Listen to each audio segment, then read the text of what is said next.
Okay, so welcome again. In this case, we have the honor of having here in this event, Eduardo Ripollés.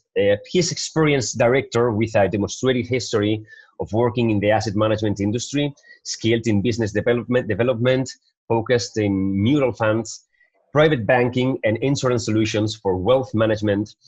Strong finance professor with master degree of the EA Business School. Okay, Eduardo, how's it going? Everything okay? Hello, good morning, everyone. Hi, Ivan. It's a great pleasure to be here, and really, it's a pleasure to be part of this event, this annual event that is. I know that is important for you, and it's also important for Mafre and for all the speakers. So it's great to be here. Yeah, actually, we are super glad because this idea of having Mafre and you representing Mafre here, it's a great honor. So I don't want to brag here, Eduardo. So if you want to go ahead, so you have the pass and you can do your presentation. And then at the end of the presentation, we will answer some questions, okay? Fantastic. Okay, so go ahead. Please, thank you very much. Thanks all. As you can see here in the presentation that you're seeing here, we are just going to focus our presentation from Mafre Asset Management in our ESG strategies. I mean, we are not going to talk about deeply in the funds and the performance. It will be a snapshot at the end of the presentation.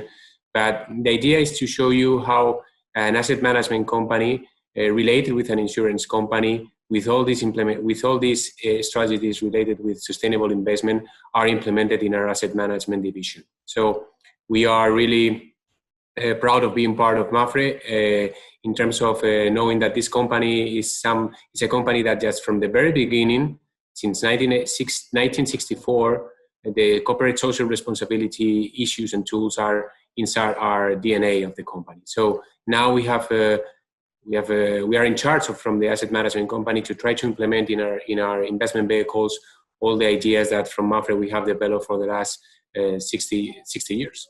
So more or less. So let me start explain you just a little bit of who's Mafre, just a brief shot of who's Mafre and who's Mafre Asset Management. First of all, you can see here that the Mafre is a big insurance company, as you most know. It's the biggest Spanish insurance company. It's the eighth in the European region, and it's the second or third in terms of insurance policies in Latin America. So it's a big company, it's a listed company, it's in the IBEX 35, and it's owned, and this is important from my point of view of after you will see that why this is the reason. It's owned by majority stakeholding is 64%, sorry, from a foundation, from Mafre Foundation. That means that we have all these social implementations, all these social sustainable investment inside of our core business, and it's one of our milestones. So you see that we are in 5 continents. We have over 35,000 employees. We have AUMs over 57 billion euros. As you can see, it's a huge amount that put Mafre as the first institutional investors into the Spanish market, and over 50 years of experience. That's Mafre in general. Let's go to Mafre Asset Management. Mafre Asset Management has had a really strong changes for the last 4 years, I can say. It's been the asset management company of the insurance company. Most of the work has been done internally for our policies and for the treasury management. And for the last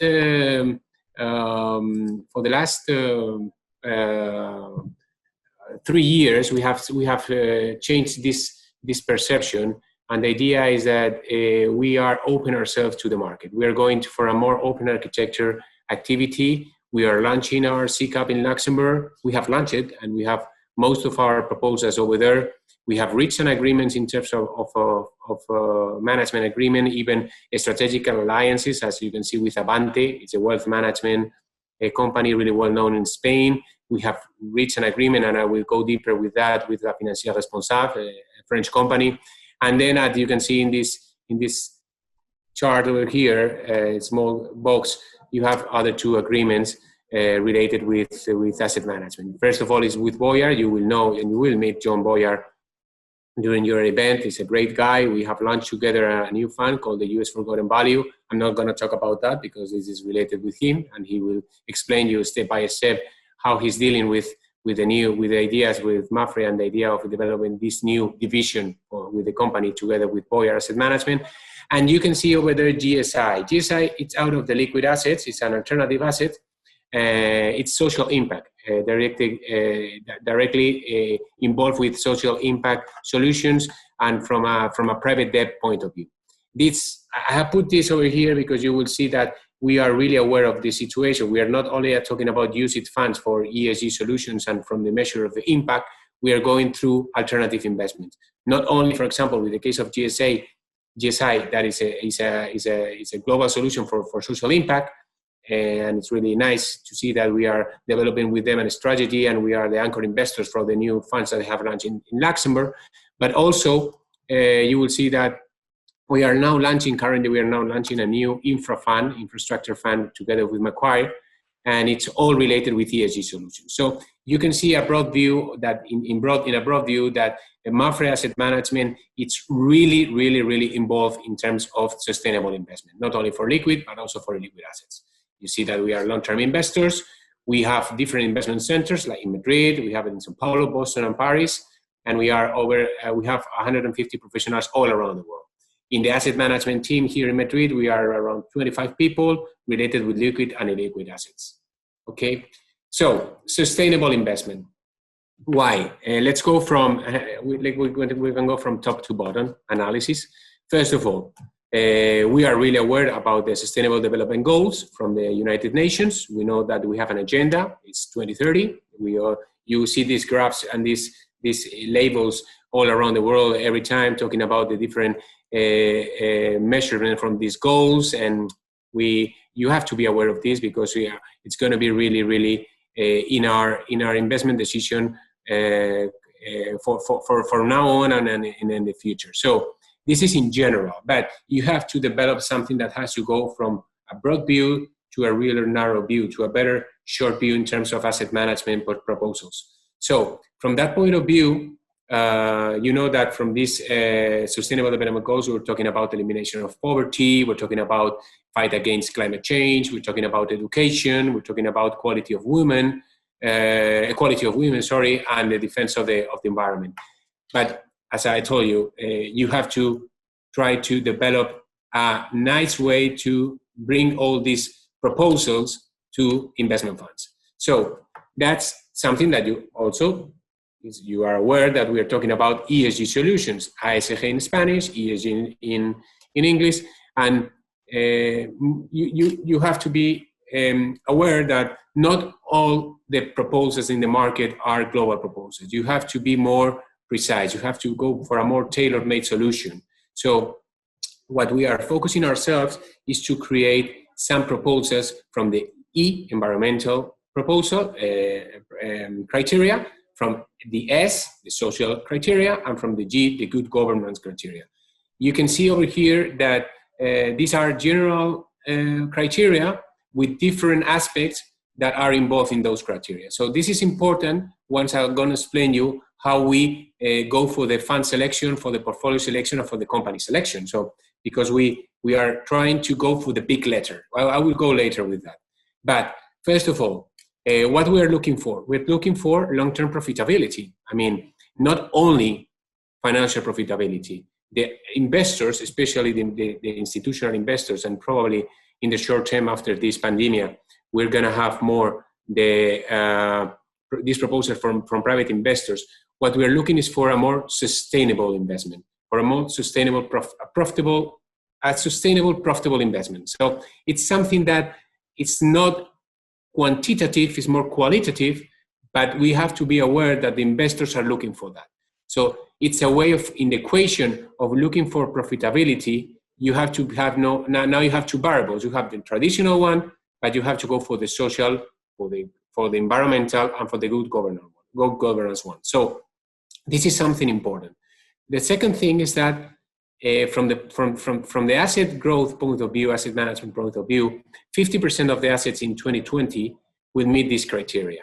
I mean, most of the new launches, the new funds, the new proposals in the market are related with ESG.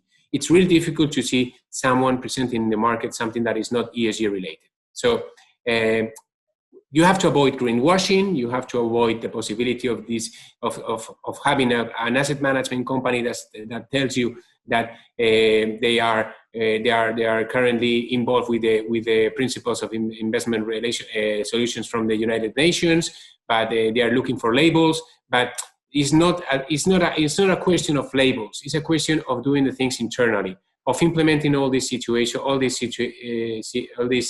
tools inside for all your global proposals. You start first with some thematic funds, but then afterwards you try to go them for the deeperly, step by step, with all other proposals in your portfolio that you have. So that's one of the things.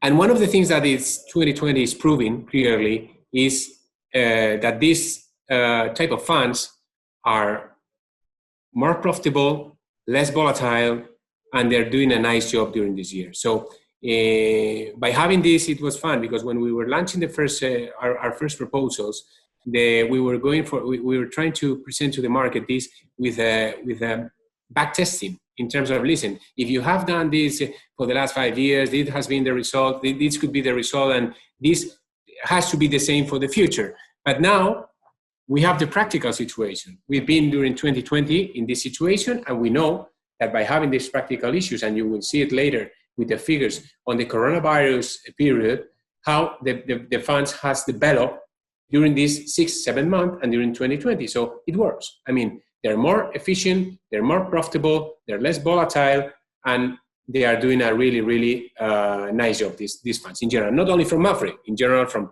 other competitors.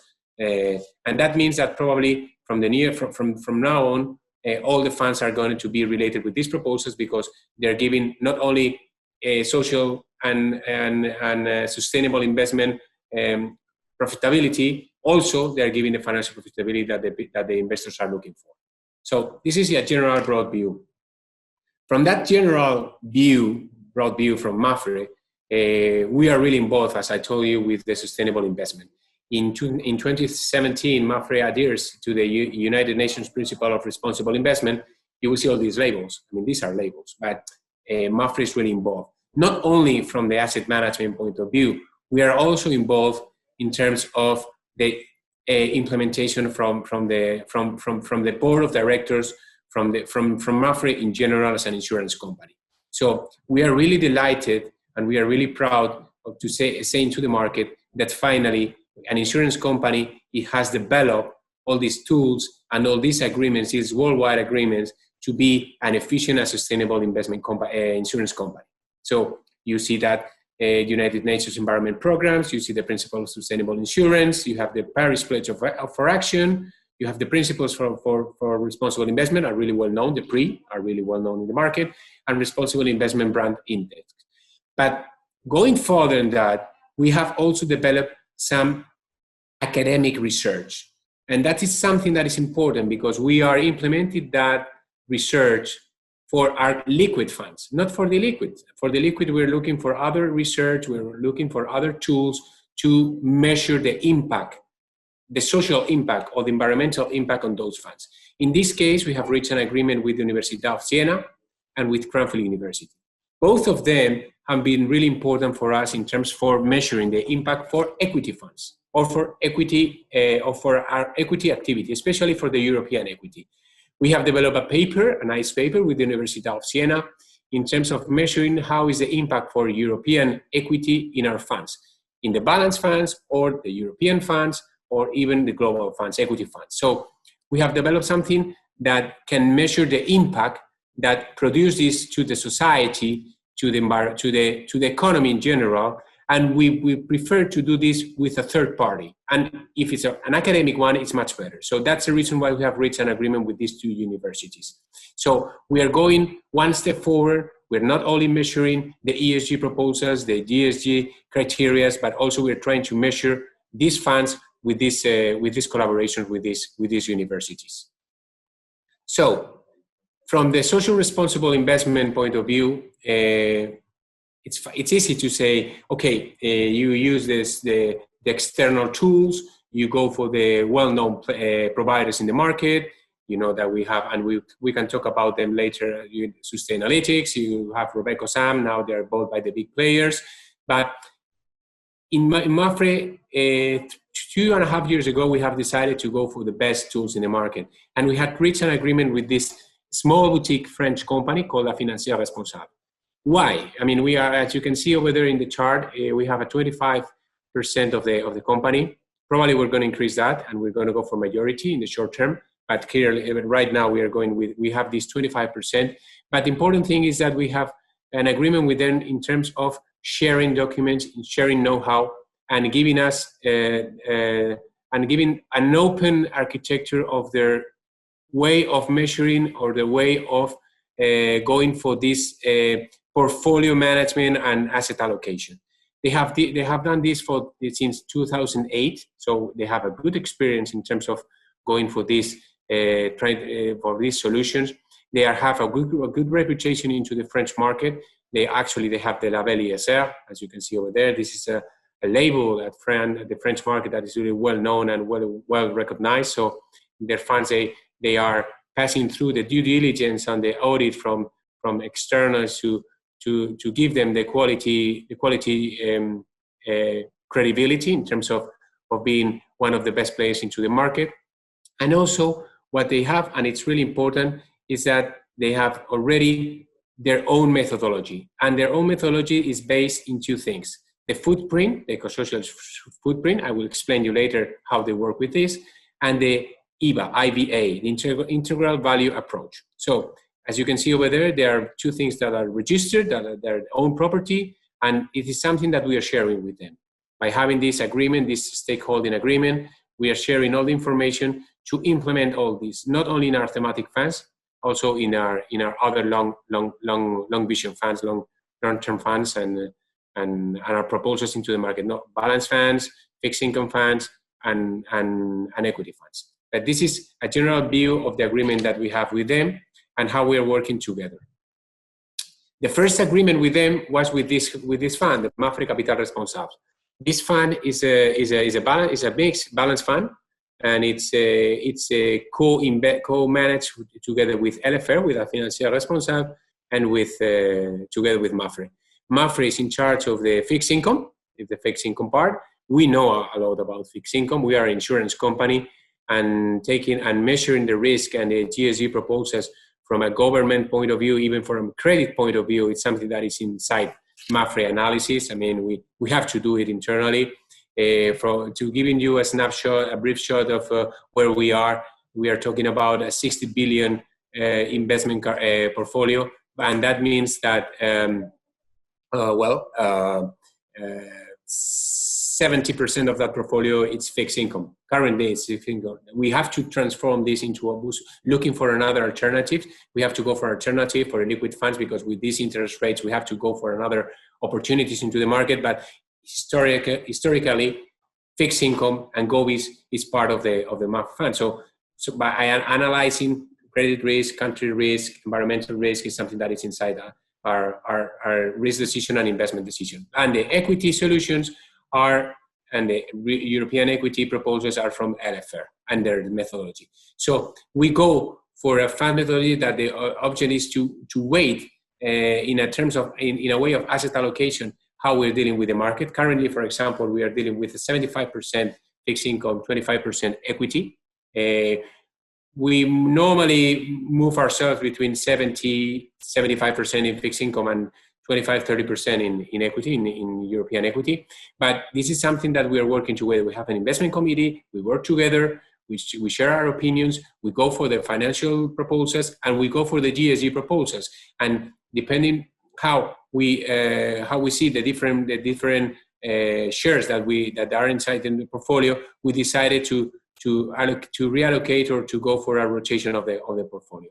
So in terms of the investment process, you see this, and this is important. I mean, this is how, by starting with an ESG questionnaire that we send to the companies, where we ask them 160 questions, we go for and for the selection of the ESG indicators, we go through this process, this value chain, until we find the eco-social footprint. That means that not only see if that company meet with the sustainable investment criteria, but also, and that is really important, to see and to find the big letter. For example, you can see companies that they meet in general the ESG criteria, but some of them, they can be stronger in terms of the E, the S, or the G. It depends. So depending on that, we will allocate that company in one of our funds. We have 3 different proposals. This is the one that it meets more with the environmental criteria. I mean, Capital Responsable is much more based in environmental criteria in general, and you will see now how we measure the ratios.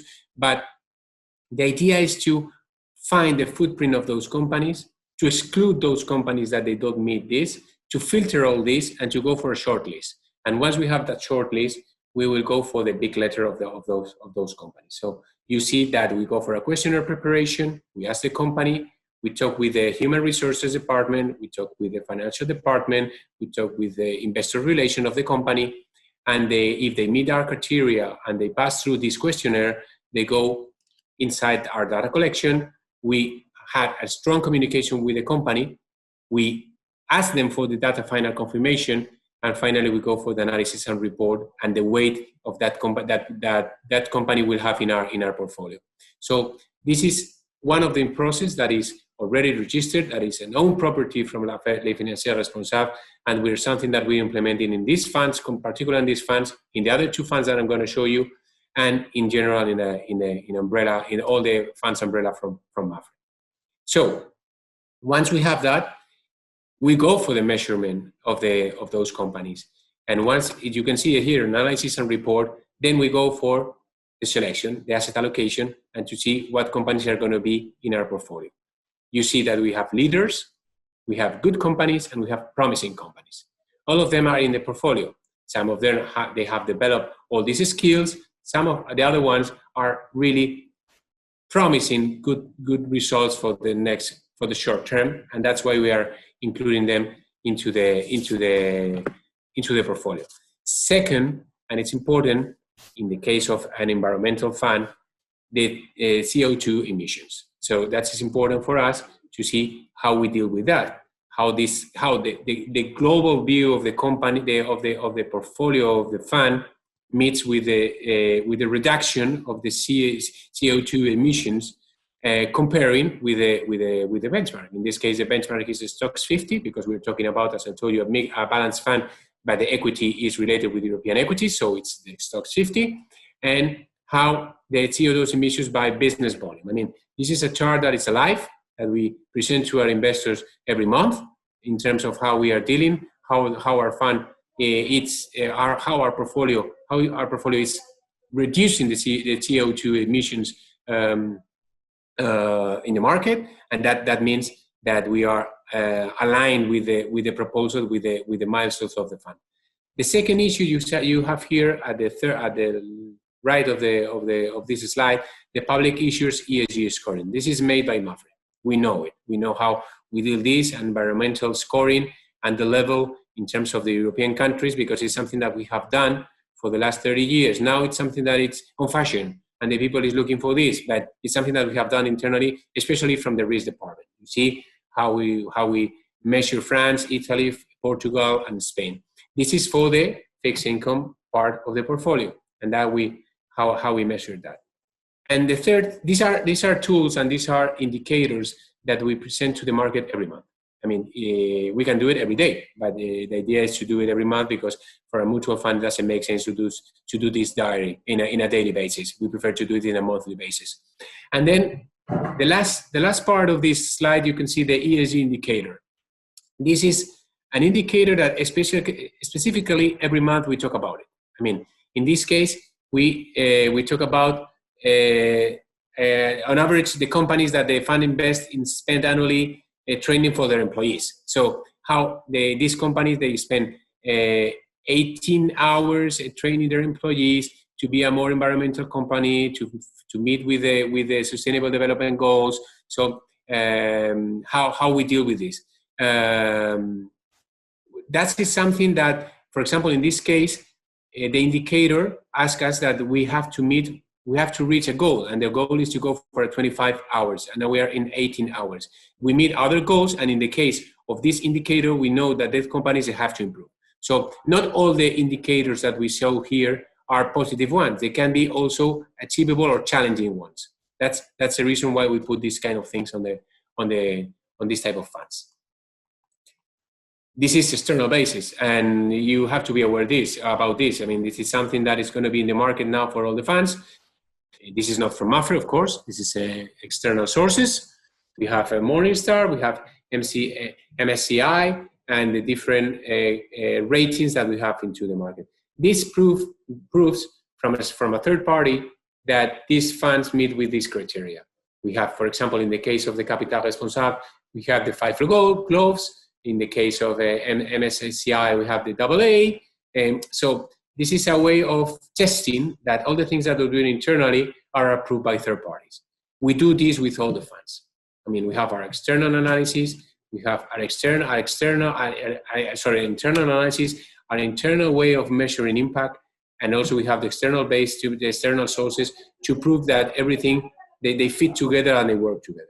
That's why we have this in our funds.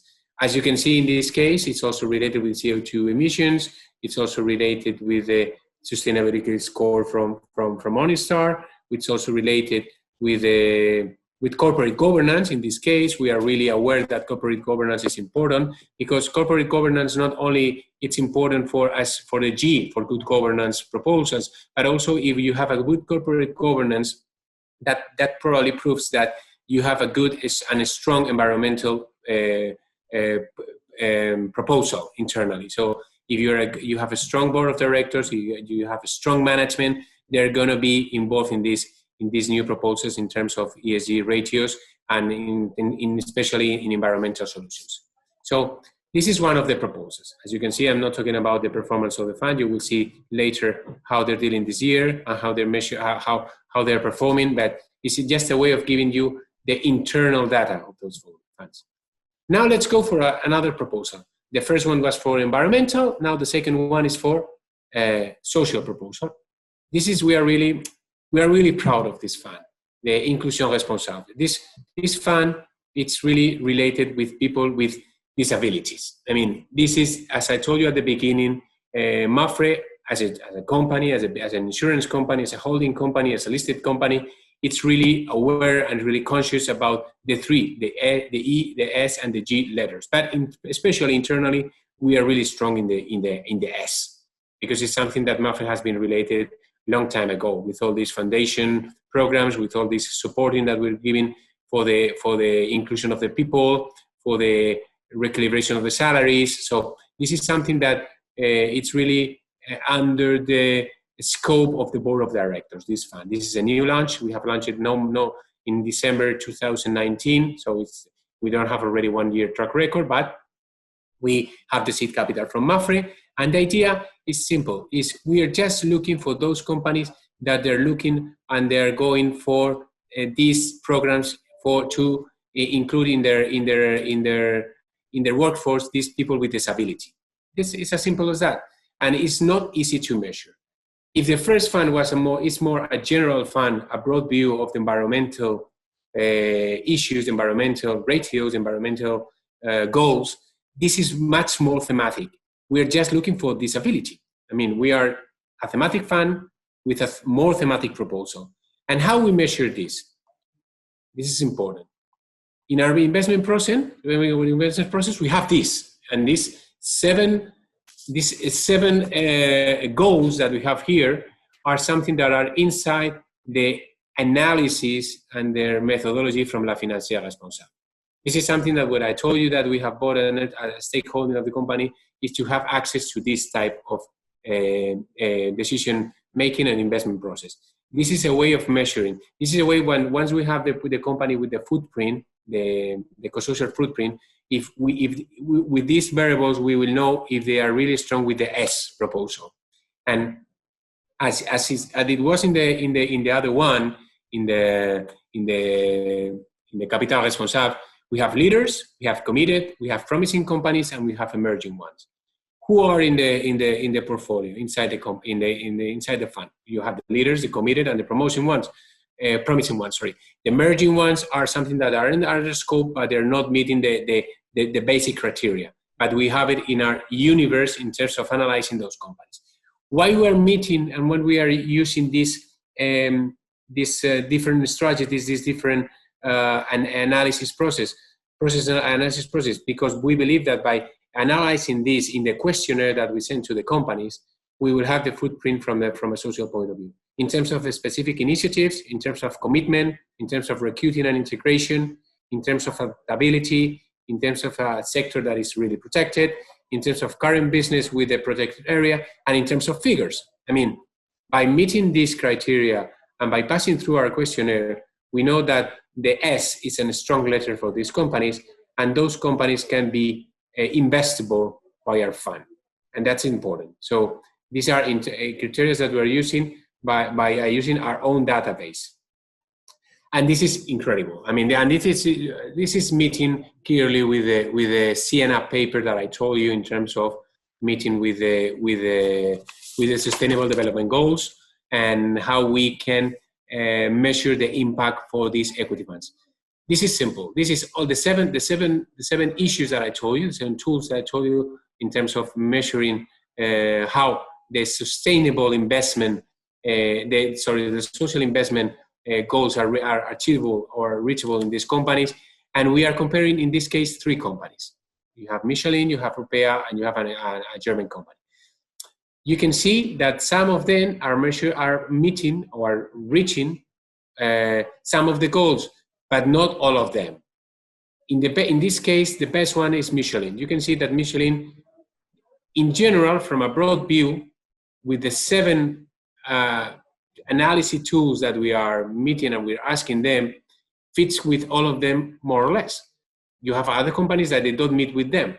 But by having this figure, with this picture, we know that the companies in general are meeting or have some disadvantages in one of the parts of the questionnaire. For example, you have in the case of the German company that in terms of initiatives, they have a weak position, and that's good for them because we can explain them how to improve. So it's not only looking for investable companies, it's also looking to help them and to support them to improve themselves. So this is really, really important for the companies, and that's why they want to fill in our questionnaire, because we can give them an external consultant analysis of where we are, where we are strong and where they are weak. Sorry. So that's the reason why we use the questionnaire for support, with the idea of supporting them. So in this case, we have also the ESG indicators. We have also leaders, good and promising companies, the percentage that we have in the portfolio. We also meet here with the CO2 emissions because this is a general criteria in terms of giving the possibility to an investor to see that not only these funds are meeting social criteria, they are meeting also, they're reaching also environmental criteria. And because as we can see, those companies, something that I have explained before, they can meet the three letters. They are strong in the social one, that's right, but they are also meeting with environment. They're reaching the environmental one, and they are really having a good position on those terms.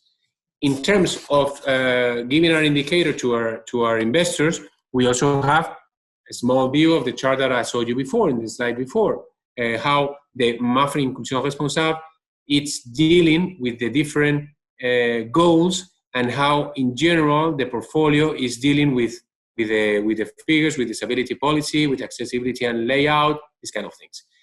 And finally, you have also the ESG indicators for the month. Sometimes we talk about one thing, and sometimes we talk about other issues. In this case, the employment rate of the disabled community in the companies that we invest is 4%. That is important. In general, in a broad view from the European equities, no more than 1% of the workforce are people with disabilities. So you can see that these companies, at least they have a 4% of the workforce with disability situation, so that we are clearly meeting with this proposal. So this is another way of measuring in a social impact fund with listed companies. And once again, Morningstar, and in this case, we don't have MSCI. And the reason is that they are asking for 1 year performance, and we don't have it already. So we are just meeting with Morningstar performance, but we're waiting for the 1 year that is going to be 1 year data that is going to be in December. And once we have that, we will have the analysis from MSCI. At the same, we have here the external data, third-party analysis, and that we can see clearly that we meet with the criteria of being a social and a sustainable investment fund. And finally, this is more a MAPFRE own creation, and it's really doing a nice job this year, is MAPFRE good governance. We are implementing here our own way of doing our internal good governance. Let me explain you that.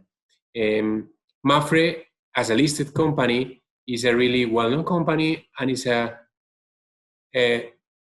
we can say clear company in terms of we are really transparent to the market. We explain everything what we do. We explain salaries. We explain in detail our strategic plans, our business plans. When we have to present a profit warning, we explain detail by detail, step by step. When we have to talk about our dividend payment, we explain it in detail. We are really proud of being so transparent for the market. And all the things that we do internally, and all the things that we have done for the last years, analyzing those other companies, is something that we implemented in this fund, in the good governance. Two things that we are avoiding for these companies: opaque accounting. I mean, we don't want these companies that the accounting is not clear. Of course, I mean, we have to be comfortable with their financial statements, with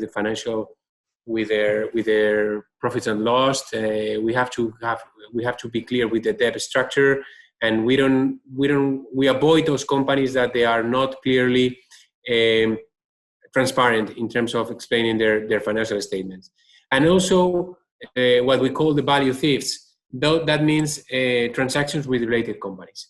I mean, this cross-shareholding activity, stakeholding activity, that I have a percentage of your company, you have another percentage, that it's something that we try to avoid. We skip those companies.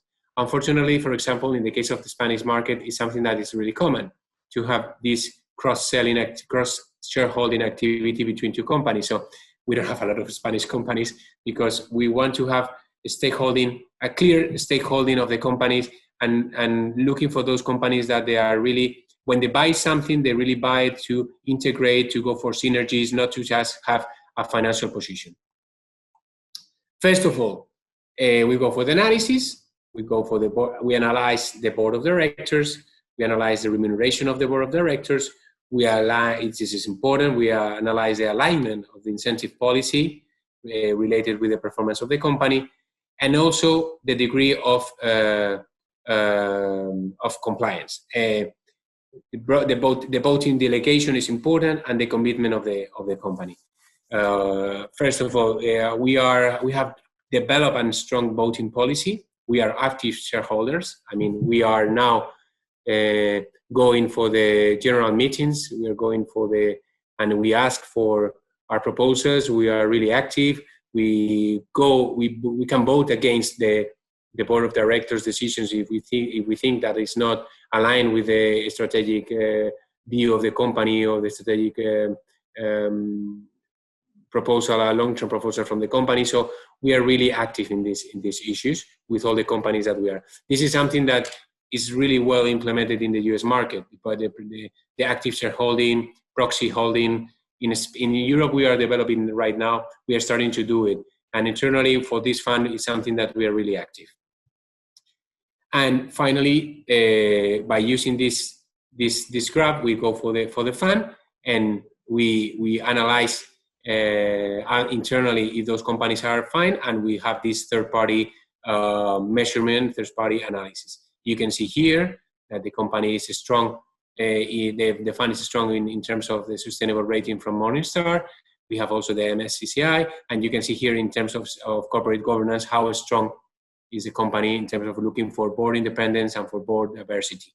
So these are the proposals. That the only thing that I like to show to you is how the different funds with the different thematics, we use different tools from a broad view in terms of ESG proposals to go for one of the different big letters, and how we use different way of analyzing companies and splitting between one another if it's better to have it in one fund or another. Of course, one company can be in the three funds because they can meet the three criteria. But in general, we try to go for more for specific companies and go for this strong letter that they are developing internally. And finally, and this is performance until the end of August. This is a proof of concepts. I mean, you see here how the three funds are dealing this year, how they are performing. They are doing an excellent job. I mean, you can see from year to date in the Inclusión Responsable how it's beating the market.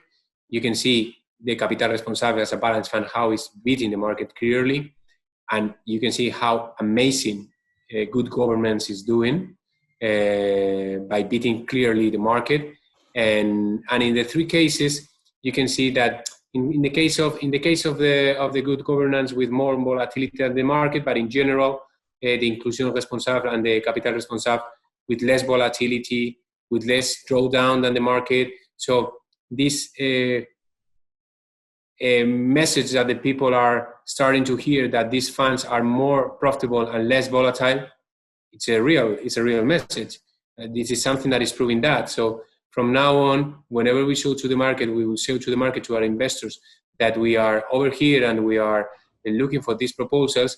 The clear example that we're going to show them is this one. Is the picture, is a real picture of how the funds are performing during this year. And from me, it's all. I mean, I was just trying to give you a broad view of how we are dealing with this. This is our core business. This is one of the milestones from Mapfre Asset Management. We are meeting also with the goals from the company, and we are developing this to become the best reference from Spanish asset management company to compete with those international investors that they have been developed this for a long term. Now, in our case, we are starting to implement this, but by trying to put our internal tools into our mutual funds tools. And Ivan, it's a pleasure. And if you have any question, please go ahead. Yeah, I have a question, Eduardo. Thank you for the presentation because it's been really interesting. But I had a question that is, this ESG approach is escalating a lot over the next, the last years. And we see that it might be kind of a brand. So how do we investors, how can we investors identify real ESG funds and not falling into this possibility of finding, investing in a fund that uses this ESG as a brand, as a marketing brand? Because I think it's not that easy to identify the real one. What's your take on that? Well, first of all, I can tell you that there's a lot of greenwashing. I mean, there's a lot of companies in the market that are telling that they are using their ESG tools, indicators, and unfortunately, that's not true. It's not true. I mean, you can go for labels, you can go for this front page label that you can show to the market, to the investors. But once you go deeper in those companies, you see that they are using external data. Data that is really great, and for us, it's a way of confirming that we are doing the nice job. What is important for these solutions is that you need to have your own methodology. First of all, I mean, you need to have your own way of analyzing those companies. That can be proved already with that external data, but the idea is to have your own methodology. This is something that international asset management companies have done for a long time. But the next step definitely next step to separate good providers for bad providers is the measurement of the impact. I mean, if you have the possibility of measuring how these solutions are affecting positively to the market, to the environmental issues, to the social issues and the good governance from the company by measuring, by giving figures of how this is affecting to the social, to the from a social point of view. This could be clearly the way of skipping that greenwashing proposals. Yeah, absolutely. Internal measurement and internal and way of measuring the impact. Yeah. And quick answer. You have mentioned that these companies, this type of companies, can provide kind of an extra excess return. Okay, so this is super interesting because a lot of people believe that these kind of companies are less profitable. So this is super interesting. And then the question is, do you think this premium might fade away due to the escalation of this type of strategy, or it provides quality premium enough to keep sustainable excess returns over time? It will keep it, and let me explain you why. It's simple. This is come from a financial point of view until you come to the goal of the ESG proposal. When you are a profitable company, when you are well managed, when you have a well cash position, when you pay your dividends, when your debt is under control, that means that your company works, and that means that those companies are looking for new goals. So most of these companies are big companies that are really well managed. Yeah. And they know that from now on, they have to go for these ESG proposals to be attractive in the market. That means that from a new company that is starting right now, that they are, for example, going for a strong leverage position, it's difficult to go for ESG proposals because they are in a growing plant and they don't have already the cash to be invested in this type of solutions. And that means that it is not going to be something that is going to be in the short term. You see the big players in the market, the big listed companies that are talking about ESG again all the time. That means that this is part of the core business or their core proposal that they're going to show to the market because they have enough money to invest on it. And this is something that is important in terms of value. And we'll talk about this during the event. You will have the possibility of looking for those companies that they can capture some value. Why not value in terms of ESG? I mean, they can be value companies or they can be penalized companies in the market in terms of price to book value, in terms of PE ratio, in terms of other ratios in the market. That's fine. I mean, you can see that companies that can be over a takeover bid or whatever, the risk of having a merger or an acquisition, or because they are really cheap in the market. But why not including the ESG proposal in terms of capture some value from these variables? And that's important. I mean, it's probably we're in the early stages on that, but deep value can be also important in terms of ESG proposals. Yeah. Yeah, this is what I see, because it can be kind of a factor also, a quality factor. So you can combine value plus quality factor. In this case, this factor might be ESG. I see it totally clear. Could be a driver. It could be a driver for that ramp up of the company. Yeah. Totally. Yeah. Okay, Eduardo. So thanks a lot. You know, it's been really interesting to listen to you, And nothing. I think we have pending the roundtable, so we will see each other again in the roundtable. Sure. So the event is gonna, must go on. So let's do it. Thank you very much. It's been a pleasure, and thank you for this hour trying to explain what we're doing internally, and it's a pleasure to be part of this event. Thank you, Ivan. Thank you, Eduardo. Bye-bye. Thank you very much. Bye-bye.